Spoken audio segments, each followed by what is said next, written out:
தஞ்சை தொகுதி நாம் தமிழர் கட்சி வேட்பாளர் ஹுமாயூன் கபீர் சாலையோர நுங்கு வியாபாரிக்கு உதவும் வண்ணம் நுங்குகளை சீவி கொடுத்து வாக்கு சேகரிப்பில் ஈடுபட்டார். அப்போது தான் சீவிய நுங்கை வியாபாரிக்கு தன் கையாலேயே ஊட்டியும் விட்டார். அரசியல்வாதிகளின் அடையாளமான வெள்ளை வேட்டியோ சட்டையோ என எதுவும் அணியாமல் சாதாரண உடையில் சாமானியனாகவே தோற்றமளித்தார் வேட்பாளர் ஹுமாயூன் கபீர். திருவண்ணாமலை மக்களவை தொகுதி திமுக வேட்பாளர் CN அண்ணாதுரைக்கு ஆதரவாக அமைச்சர் ஏவா வேலு மகனும் மாநில மருத்துவர் அணி தலைவருமான ஏவா வே கம்பன் தீவிர வாக்கு சேகரிப்பில் ஈடுபட்டார். அப்போது சுட்டெரிக்கும் வெயிலின் தாக்கத்தை தணிக்கும் வண்ணம் சாலையோர கரும்பு ஜூஸ் கடையில் தன் கையாலேயே கரும்புச்சாறு பிழிந்து ஜூஸ் போட்டு தொண்டர்களுக்கு வழங்கினார்.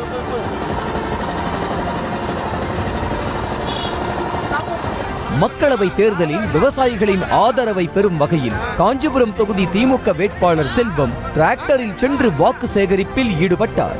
கழுத்தில் அணிந்திருந்த கட்சி கொடியை தலையில் கட்டிக்கொண்டு வேட்பாளர் செல்வம் டிராக்டர் ஓட்டி வர அங்கிருந்த பெண்களும் மூதாட்டிகளும் தங்கள் ஆதரவை வழங்கும் வண்ணம் மலர்களை தூவி வரவேற்றனர்.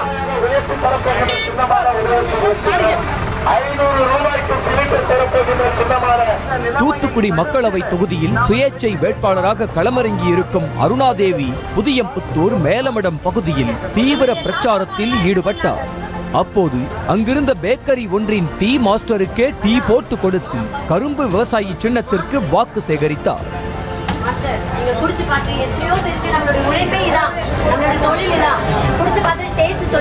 ஸ்ரீபெரும்புதூர் மக்களவை தொகுதி சிட்டிங் எம்பியும் திமுக வேட்பாளருமான TR பாலுவுக்கு ஆதரவாக அமைச்சர் அன்பரசன் வாக்கு சேகரித்தார். அப்போது மகளிர் உரிமை தொகை தந்த ஆட்சிதான் திமுக என கூறி அமைச்சர் அன்பரசன் வாக்கு சேகரிக்க கூட்டத்தில் இருந்த பெண் ஒருவர் தனக்கு உரிமை தொகை வரவில்லை என ஆதங்கப்பட அப்பெண்ணை ஒருமையில் கடிந்து பேசிய அமைச்சர் அன்பரசன் அப்பெண் மாற்று கட்சியை சேர்ந்தவராக இருக்கக்கூடும் என அலட்சியமாக கூறினார். இங்க வந்து பேச, அங்க பேசிட்டு இருக்காத, இங்க வந்து பேசு. இருக்கிறத சொல்றேன்ல, 1,16,16,00,000 பேர் கொடுத்ததுக்கு 10 பேர் கொடுக்க தெரியாது எங்களுக்கு. ஒரு திட்டம் வருகிற போது 1-2 குறைதான் இருக்கும் ஆரம்பத்துல. அதை படிப்படி தான் செய்து தர முடியும். அதுக்கு 1000 ரூபாய் வர கோச்சிக்க முடியும்னா எப்படி? அது இலையா இருக்குன்னு நினைக்கிறேன். இதனிடையே திமுக வேட்பாளர் TR பாலுவுக்கு பிரச்சாரத்திற்கு செல்லும் இடமெல்லாம் மகளிர் உரிமை தொகை குறித்து பெண்கள் கேள்வி எழுப்புகின்றனர்.